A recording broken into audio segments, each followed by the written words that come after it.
नमस्कार जय जगन्नाथ स्वागत करछि आपन फ्रेश ब्लॉग रु आसंतु वर्तमान मु अछि भुवनेश्वर 4 नंबर रे आसंतु मोर गोटे सांग सहित आज देखा होगा।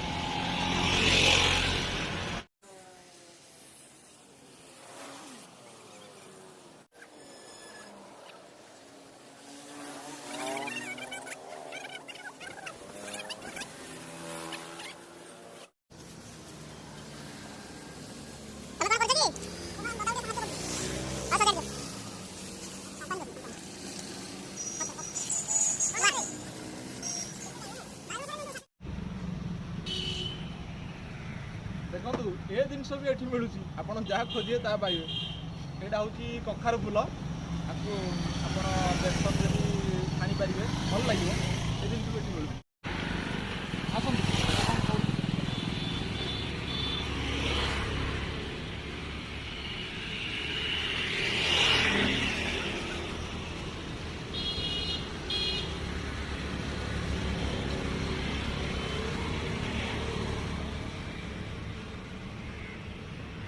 केते सुंदर भाव सजाई ना बड़े सुंदर सजाई देखो ये आमर कोबी सुंदर भाव सजाई सेपटे अच्छी बैगण सेपटे अच्छी कुंदूरी आउ भी अच्छी पोटल अच्छी कांकण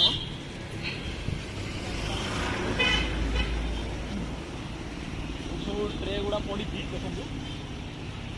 बर्तमान ए दुकान जस्ट खोलुची सजे सजे सुंदर भाव देखो भाई बर्तमान कखार फूल गुड़ा कमी पीड़ा कर बांधुंट चलुनी सहित कथा भाई हाय कर आमती बेपार चलती भल चलती केत वर्ष है कले बेपार 8 वर्ष है भुवनेश्वर 8 वर्ष केते कौन असुविधा देखिए सम्मुखीन करा पड़े आप ना सम्मुखीन हाँ हाँ पड़े विभिन्न प्रकार सम्मुखीन आगे बेपार हो पर्यटन दुकान खोलुँ आप राति 10टा भिड़ा भल लगे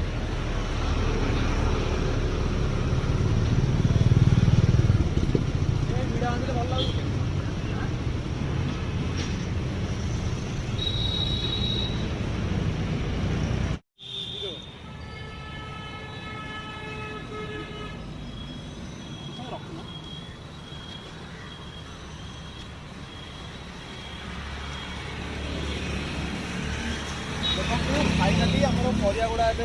सजाई थुआई ट्रे सजाड़ा बहुत समय लगुच जहाँ पाखापाखि हाराहारी 25-30 मिनट भुवनेश्वर में परिया बिका रोड साइड पुणी के खरार वर्षार के कष्ट दे आप एपटे बीएमसी भी हैरान करुँच भलरे बसई दौनी परिया वाला ये पड़ुची एपटे चाकरी समस्या चाकरी ना जो मैंने चाहते कौटी गोटे आम बेपार करी कौटी गोटे एंगेज हाँपाई ता भी हो पार सरकार सबुथे आमको समदया कर बढ़िया परिया मिलूँ आपको भल लगे आप आसवे भुवनेश्वर 4 नंबर में आप भाई दुकान परिया किनबे बढ़िया फ्रेश परिया मिले। हाँ भाई आपको जब आम वीडियो भल लगता है प्लीज शेयर करिए सब्सक्राइब करिए और लाइक करिए।